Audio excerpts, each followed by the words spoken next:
Broiler production for the beginner. With this program, we introduce you to the business of broiler production. We're going to show you how to successfully rear, sell, and make money from broilers. This presentation is divided into the following sections. Your objective, in other words, what you want to achieve, selling your product. The basic requirements. What do you need to start your business? The chicken house, equipment, litter, chicks, ordering your day-old chicks, preparation for the arrival of the chicks, water, feed, temperature, ventilation, placing the chicks, management as your chicks grow, keeping records, preventing disease, diagnosing or identifying disease and treating it, and then the end of the cycle, the clean-out and preparation for the next cycle.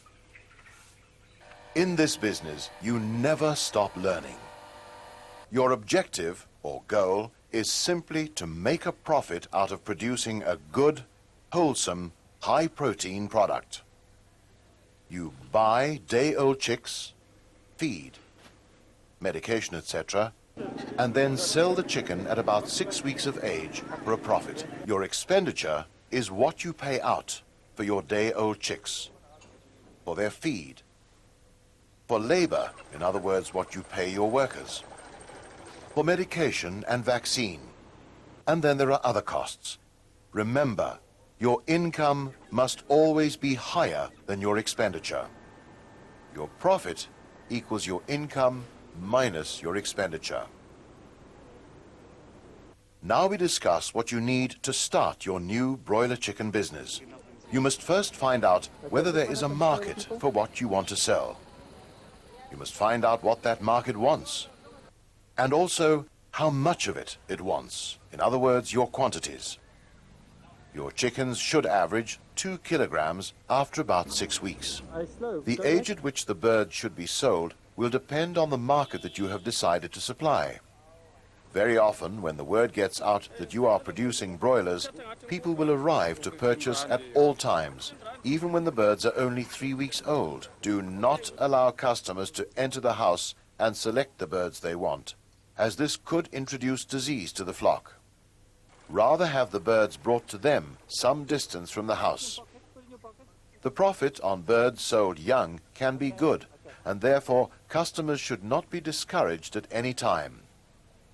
Of course, you must always make a profit, as this is your salary for all the work that you have done to raise the chicks.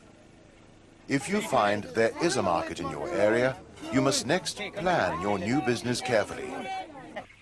Your budget for 500 broilers should look something like this. Your capital items cost: chicken house, 8,000 rand, unless you have a suitable building that you can use. Your brooder or heater will cost you about 500 rand. For 10 chick feeders, 65 rand, 10 chick drinkers, 75 rand, and you'll need 5 automatic drinkers at 240 rand. You'll need 15 tube feeders, 540 rand. Your running costs would be 500 day-old chicks, 935 rand. Feed, 3,200 rand. You need to establish how much you need per bird. Gas for heating the brooder for 2 weeks, 75 rand per batch. Medicines could cost you about 150 rand. Replacement litter will cost you about 25 rand per batch. Add your transport costs and your labor costs. Remember, you must continually keep track of the cost of the birds so that you know what they cost to produce before you set your price. To decide selling price, calculate the cost of production, being sure to include all of the expenditure. If you are registered for VAT, add VAT onto the selling price. Alternatively, if you have other competitors in the area, check their price against your cost price, and if their price is higher, you could decide to undercut them. Or, if demand for your product is high, you can sell at the same price or higher. Your price must be set to ensure that your chickens are sold within 1 week, so that the house can be cleaned and prepared for the next crop. You have to establish how many chickens you're going to sell. Your mortality rate, or how many of your chicks will die, should not be more than 6%. Let's talk about your chicken house. The chicken house can take various forms. It could be an existing rondavel with additional windows or any other existing building, but it is usually built for the purpose, with open sides and plastic curtains. The stocking density, or number of birds per square meter, is very important, and existing houses should be stocked at 12 birds per square meter, or 10 is probably a safer number in a hot climate. When building a chicken house, decide how many chickens you want to raise and divide that number by 10 to get the number of square meters required. Divide this number by the ideal width of the house to get the house length. Remember, this does not include space for feed storage. Feed should always be stored separately. A few other things to consider when designing your chicken house are as follows.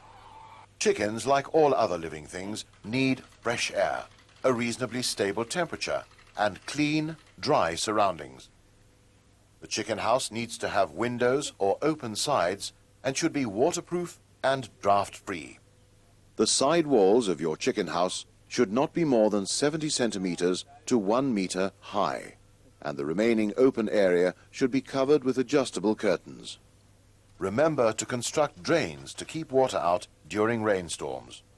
Irrespective of the type of house, it is essential that concrete floors are constructed, as this makes for easier cleaning and disinfecting. Bedding to cover the floor.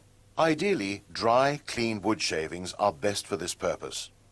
Other materials which can be used are wood sawdust, sunflower husks, chopped straw. You will have to find a reliable source for this material. Now we talk about your heat supply. Day-old chicks are not capable of regulating their own body temperature for the first 10 days of their lives. It's up to you to provide the ideal temperature conditions for your chicks. They will need a temperature of approximately 32 degrees Celsius for the first few days. The temperature can then be gradually reduced to 20 degrees Celsius by 21 days. Heat can be provided by using specialized gas brooders, some of which are thermostatically controlled to regulate the temperature.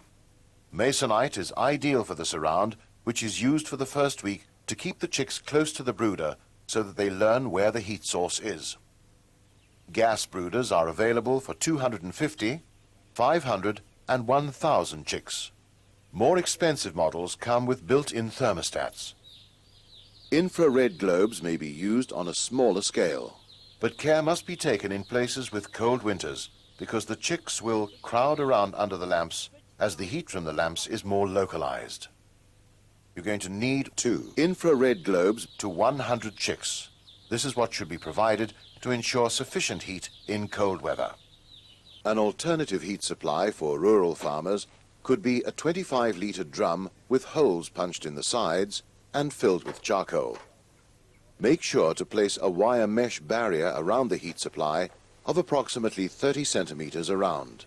Something to remember in connection with the coal heater that you have built is to prepare the heater outside until it stops smoking, as the gas and smoke can be harmful to your chicks. You must improve your ventilation in this case so as to remove the gases.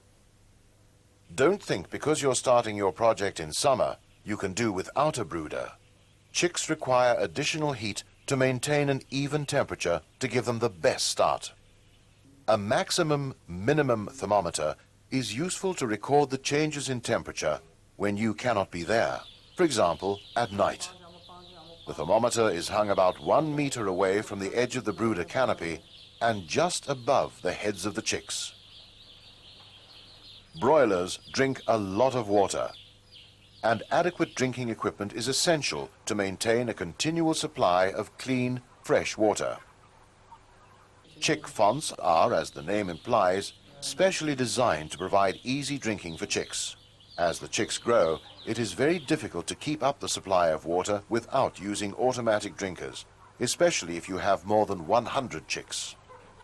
Chick drinkers should be raised above the litter by placing them on a square block of wood. 1 chick font to 50 chicks. 1 automatic drinker to 100 chicks. Now, your feeding equipment. The greatest cost you will have is the cost of feed. Because feed is so expensive and important to the bird's health and growth rate, it must never be wasted. Good feeding equipment, well managed, is essential.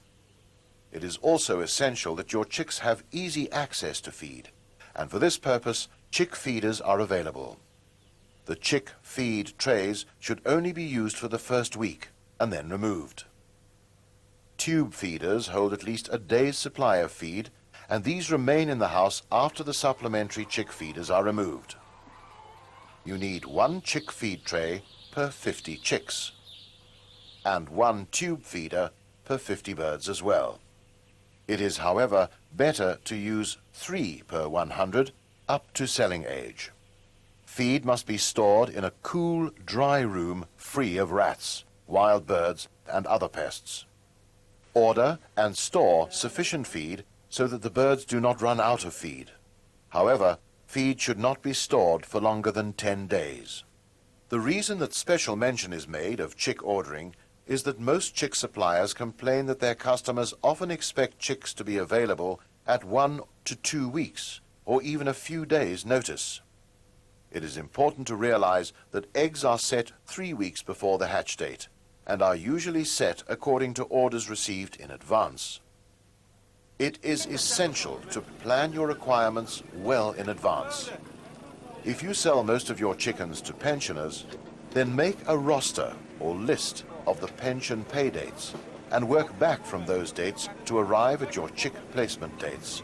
Supply these dates to the hatchery, preferably for the entire year.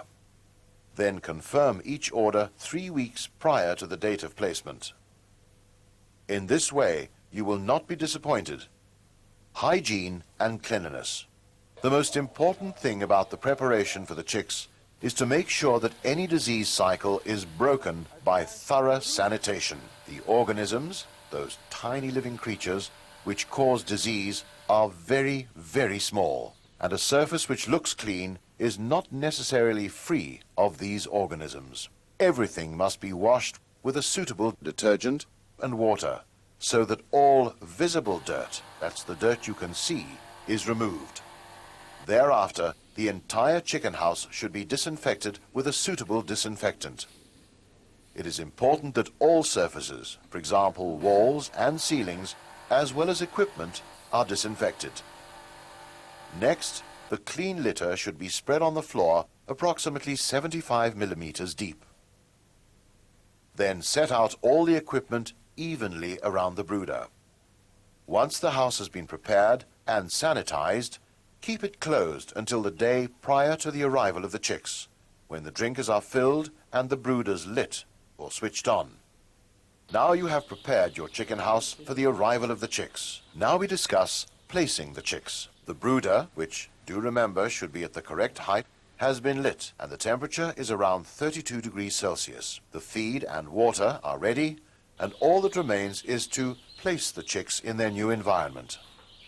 If the chicks are fresh from a hatchery close by, with no chance of dehydration, then they should simply be placed under the brooder and allowed to discover the feed and water and find the temperature zones where they are most comfortable.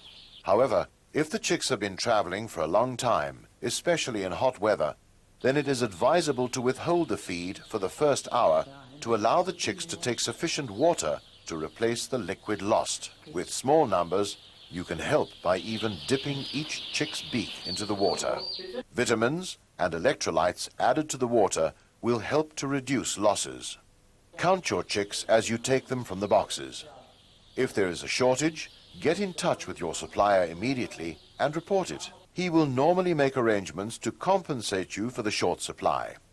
This is where your relationship with your supplier is so important. Chicks should be lively and active when you open the boxes. Chicks lying in the bottom of the box when it is opened or gasping for air indicate a transit or a hatchery problem. Get them to water with vitamins and electrolytes immediately and notify the hatchery. Once the placement is complete, watch their behavior. If the temperature is too low, the chicks will begin to crowd under the brooder, and if too high, they will run to the sides to escape the heat. The brooder should be continually adjusted during the first day to arrive at the ideal temperature where the chicks are evenly spread in the brooding area. Now, check the thermometer. If the chicks crowd the drinkers, this indicates that they are dehydrated and that you will need to watch them during the first 24 hours to avoid drowning. Also, make sure that no chicks are trapped under the equipment. To avoid trampling young chicks, it is best to work bare feet for the first week. Record the details of the flock carefully on your house chart. That is, the number placed and the number either short or over the invoice number. Note the temperature and the condition of the birds. Any other details about the transport, box condition, appearance of the chicks, as well as comments on the feed or water, etc., must be noted. You will have to check on the chicks regularly with at least 3 formal checks per day and 1 night check. Of course, should the weather change, you will have to be prepared to rush out and make adjustments at any time of the day or night. The formal checks will normally be first thing in the morning, at midday, and again at, say, 5 o'clock in the afternoon. During the early morning, the maximum-minimum thermometer will show the nighttime minimum temperature, and at the evening check, you will record the day's maximum temperature. Any mortality, that is to say a chick that has died, should be removed immediately it is found and recorded the following morning. Chick drinkers should be kept clear of accumulated litter into which the chicks scratch, and the feed trays cleaned daily. Now that your chicks are placed and growing, let's take a look at the critical areas that you will need to concentrate on to get them to marketable age as economically as possible. The most important nutrient of all is water, as 85% of the body of the chicken consists of water. It is therefore essential that you have a sufficient source of good, clean water, and that the chicks have unlimited access to the water. That is to say, there should be clean water available to the birds at all times. This obviously means that the drinkers are also kept clean. Chick founts should be washed before refilling, and automatic drinkers should be washed once per day. As water can be a source of bacterial infection, it is a good idea to chlorinate the water before it reaches the drinker. Feed.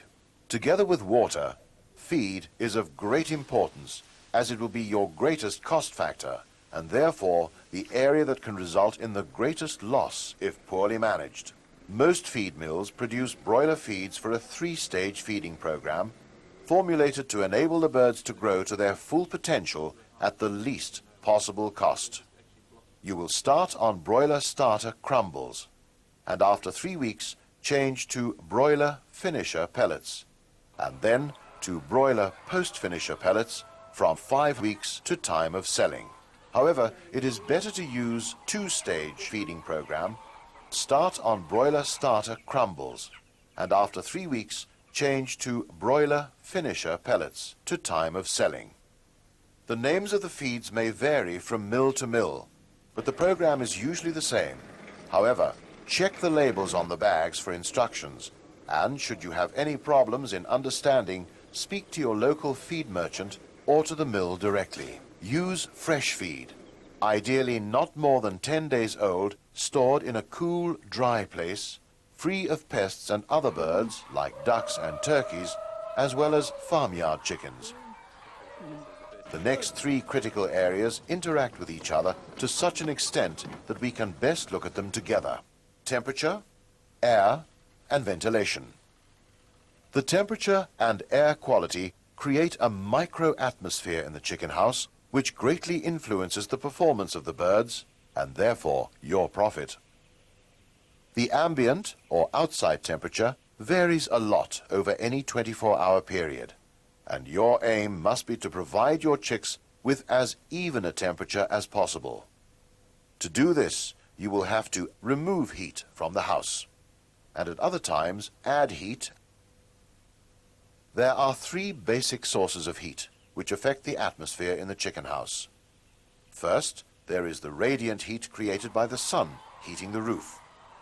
Secondly, the chicks themselves generate heat using the energy they get from the feed that you have paid for. And thirdly, the heat from the brooder, which you pay for when you buy the gas or you pay your electricity account. The only means of cooling or removing the heat that you have is through ventilating the house, which means to allow air to pass through the house.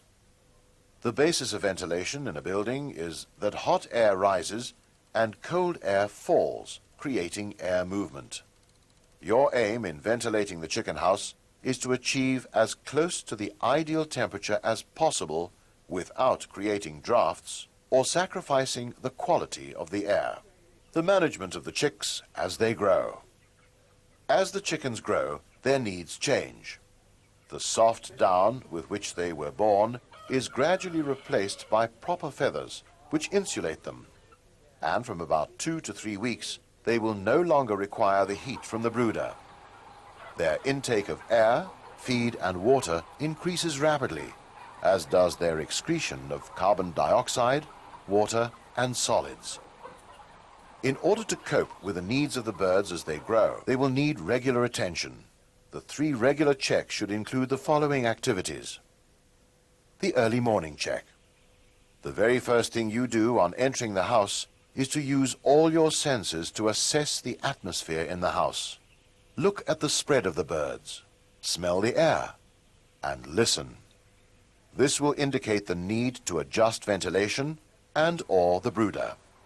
During this assessment, walk around the entire floor area checking for dead birds, wet or caked litter, dry or overflowing drinkers, and spilling feeders. The drinkers and feeders should be fixed immediately and all the feeders shaken.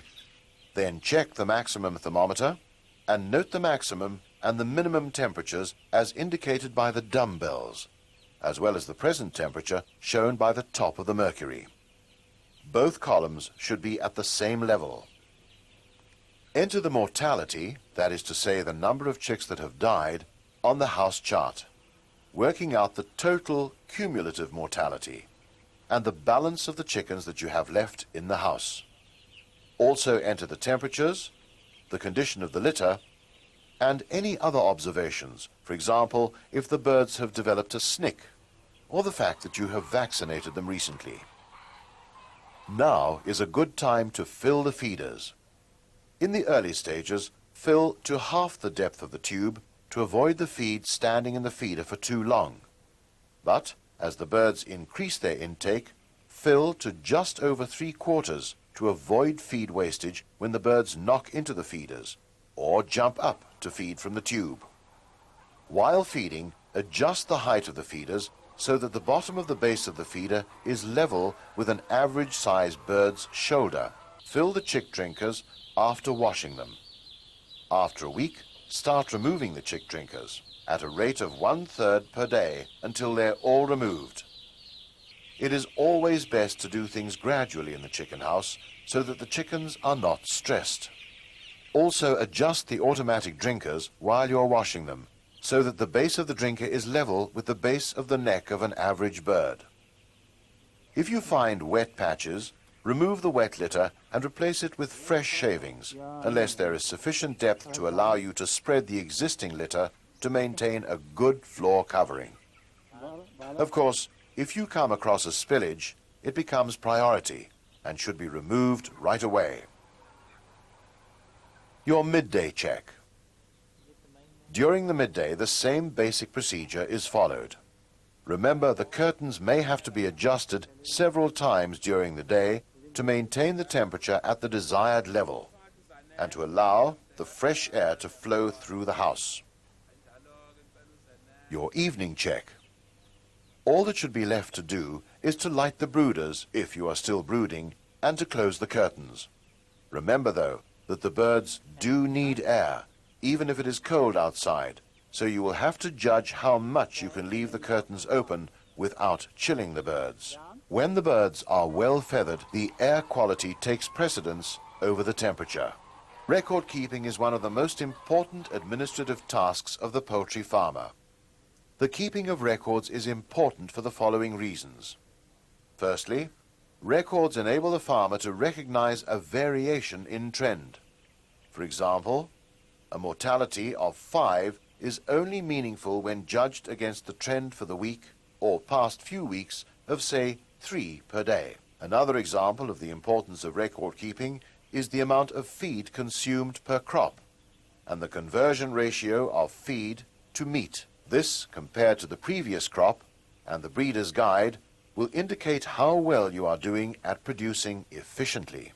Secondly, when consulting a veterinarian, records provide the information needed to make an accurate diagnosis. Thirdly, records are your tool of keeping track of expenditure and income, and the all-important profit. Get into the habit of always asking for an invoice or receipt for everything that you purchase for the business. Keep a simple analysis book where you record your expenses in columns for the various categories, such as, for example, feed, gas, medicine, equipment, petrol, maintenance, stationery, phone, vet, litter, and chemicals. Record every sale that is made, either in a book kept specially for the purpose, or by issuing a receipt with a carbon copy. It is very important that at the end of the crop, after all the birds are sold, you can total up all the income and be confident that the record is accurate. Disease. Most diseases are caused by very tiny organisms such as viruses, bacteria, protozoa, fungi, and various types of parasite. These are so small that they can only be seen through a microscope. This means that your hands, for example, could be contaminated while they appear to be perfectly clean.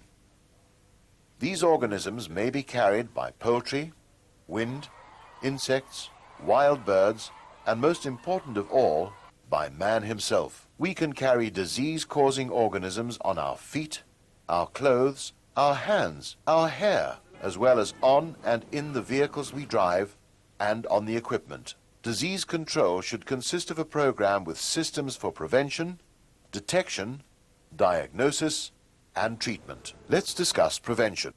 The first barrier to disease is to reduce the risk of disease. Disease security systems should ensure that anything which may be contaminated with disease-causing organisms is not permitted to enter the area around the chicken houses. This includes people, equipment, or anything which has been in contact with other chickens. The next barrier to the entry of disease into your flock is a vaccination program designed to match the disease risk which is prevalent in your area. Here it is more important to get advice from your local vet or poultry specialist to get the advantage of their experience of the disease patterns in your area.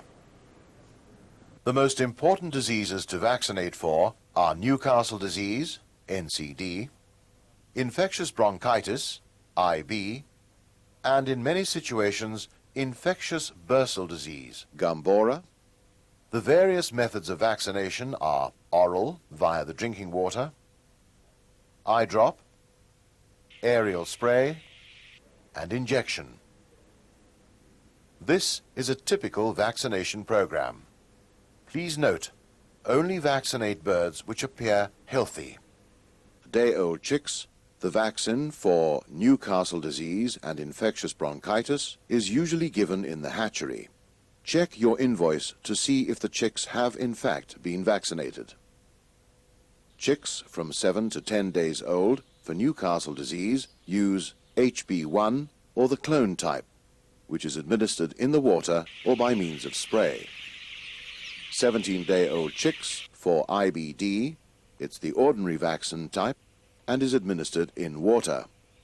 22-day-old chicks for Newcastle disease use La Sota, and it is administered in water.